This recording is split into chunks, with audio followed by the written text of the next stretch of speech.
My name is Eleanor. I'm 89 years old, and I've been sitting in this chair for the better part of the afternoon, trying to decide if I should say this out loud. I don't know who's listening. Maybe no one. Maybe that's better. But I keep thinking about something I did or didn't do. I'm not sure which is worse. I pretended not to notice. That's the simple version. The true version is longer, heavier, and I've carried it so long that I forget sometimes it's even there, until I remember. I was married for 53 years. His name was Thomas. Everyone called him Tom, but I called him Thomas when we were alone. He liked that. We had a good marriage, not perfect, but good. We had routines, we had silence that felt comfortable, we had inside jokes no one else understood.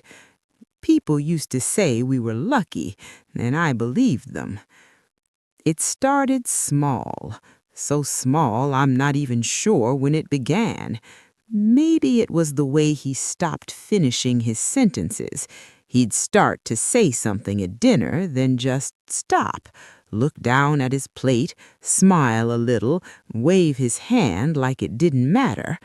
I'd ask, "What were you going to say?" And he'd say, "Oh, nothing, just thinking." So I'd let it go. Then it was the way he started standing at the window in the mornings. We had this big window in the kitchen that looked out over the backyard. He'd stand there with his coffee, just staring, not at anything in particular, just out. I'd walk past him, touch his shoulder sometimes. "Everything okay?" "Yeah," he'd say, "just looking," and I'd go about my day.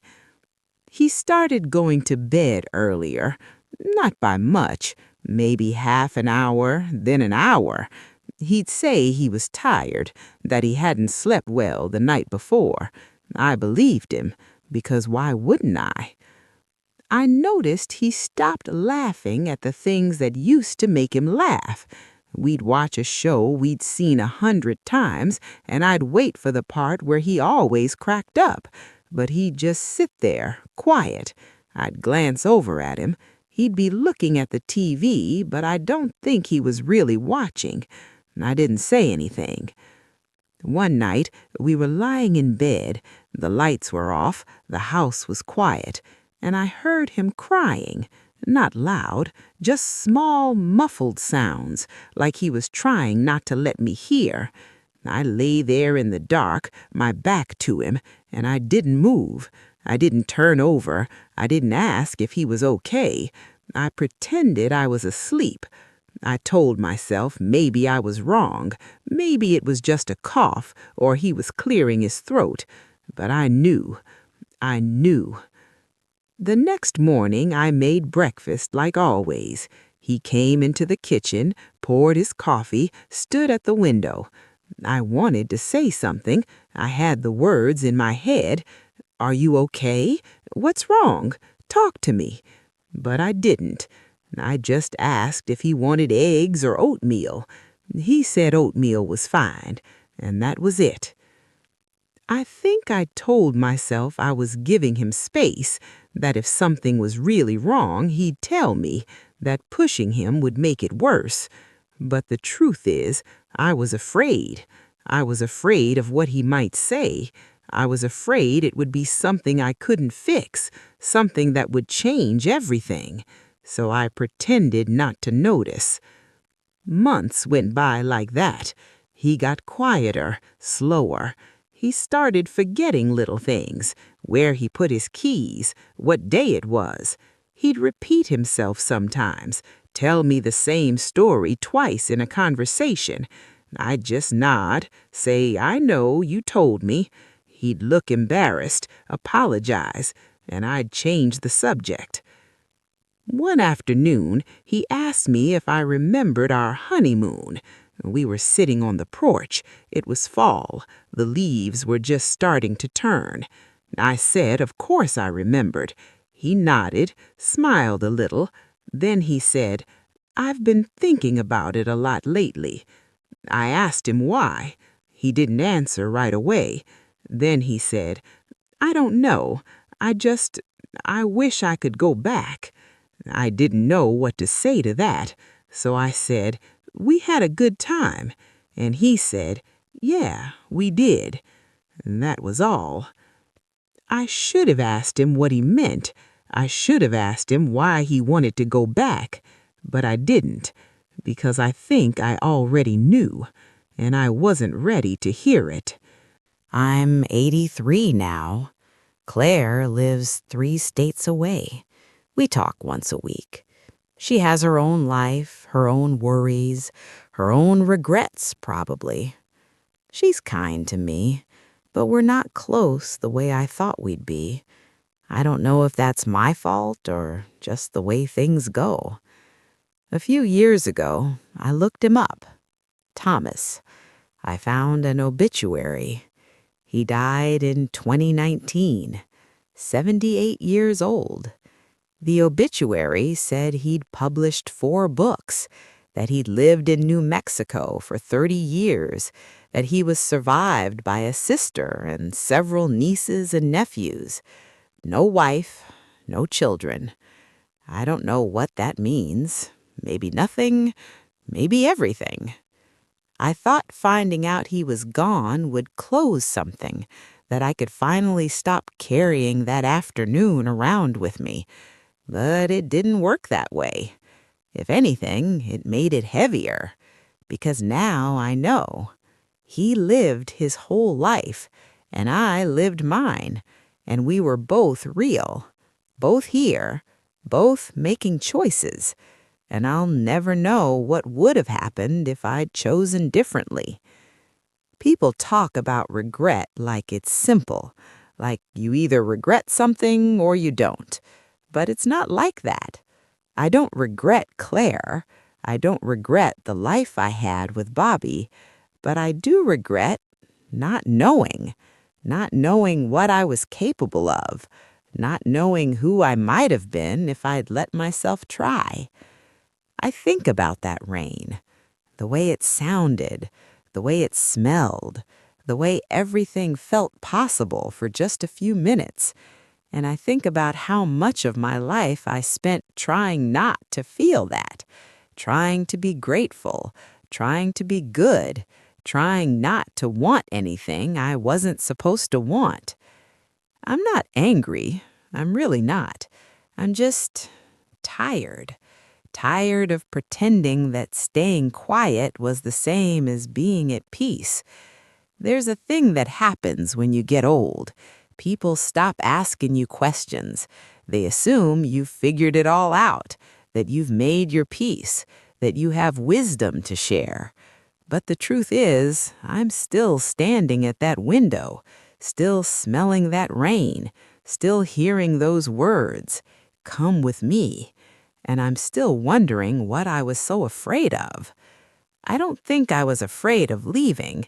I think I was afraid of wanting to, afraid of what it would mean about me, about the life I'd built, about whether I was the person I thought I was.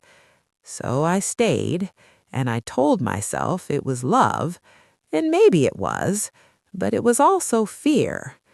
If I could go back, I don't know what I'd do differently. I don't know if I'd get in that car. Maybe I'd still stay. Maybe I'd still choose the life I had. But I think I'd let myself feel it. The wanting, the wondering, the fact that I wasn't sure. I think I'd let myself be uncertain instead of spending 47 years pretending I wasn't. He lived another 4 years after that. Good years, mostly. The medication helped. Therapy helped. He started painting, something he'd never done before. Watercolors, landscapes, quiet things. He wasn't very good at it, but he liked it. He'd sit at the kitchen table with his little set of paints and a glass of water, and he'd work for hours.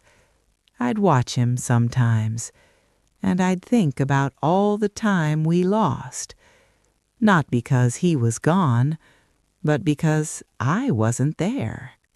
We were closer after that in some ways, more careful with each other, but there was something we couldn't get back, a kind of trust maybe, or just time. He died 3 years ago. Heart attack. Quick. Painless, they said. He was in the garden. I found him there, lying in the grass near the tomatoes he'd planted. His hands were dirty. There was a small smile on his face. I think about that night a lot. The night I heard him crying and I didn't turn over. I think about all the mornings I walked past him at the window and didn't stop. All the times he tried to tell me something and I changed the subject. All the moments I chose comfort over truth. I didn't do it to hurt him. I didn't even do it consciously. I just didn't want to know, because knowing meant I'd have to do something, and I didn't know what to do, so I did nothing. People ask me sometimes what I miss most about him. I tell them I miss his laugh, his hands, the way he said my name, and that's true, but what I really miss is the chance to see him, really see him, not the version of him I wanted, not the version that was easy, the real him, the one who was struggling, who was scared, who needed me to notice. I pretended not to notice because noticing was hard. Noticing meant sitting with something painful. Noticing meant I couldn't fix it with breakfast or a change of subject or pretending everything was fine. Noticing meant being present for something I didn't understand. And I thought that made me a bad wife, but pretending made me worse. There's a photo of us on my dresser. It's from our 50th anniversary. We're standing in front of the house, his arm around my waist, both of us smiling. We look happy, and we were, but I look at that photo now and I see something else. I see the way he's holding on to me, not just for the picture, but like he needed to. I don't know why I'm telling you this. Maybe because I don't want you to do what I did. Not because I'm wise, but because I'm not. If someone you love is changing, if they're quieter, slower, smaller, if they stop finishing their sentences or they cry when they think you're asleep, don't pretend you don't notice. Don't wait for them to say it first. Don't tell yourself you're giving them space, because space can turn into distance, and distance can turn into years. I think about what I would say to him now if I could. I'd tell him I'm sorry. I'd tell him I saw him, I just didn't know how to say it. I'd tell him I was afraid, and that my fear made me blind. But I can't, so I sit here, in this chair, in this house that's too quiet now, and I try to forgive myself. Some days I can. Most days I can't. I don't have advice for you.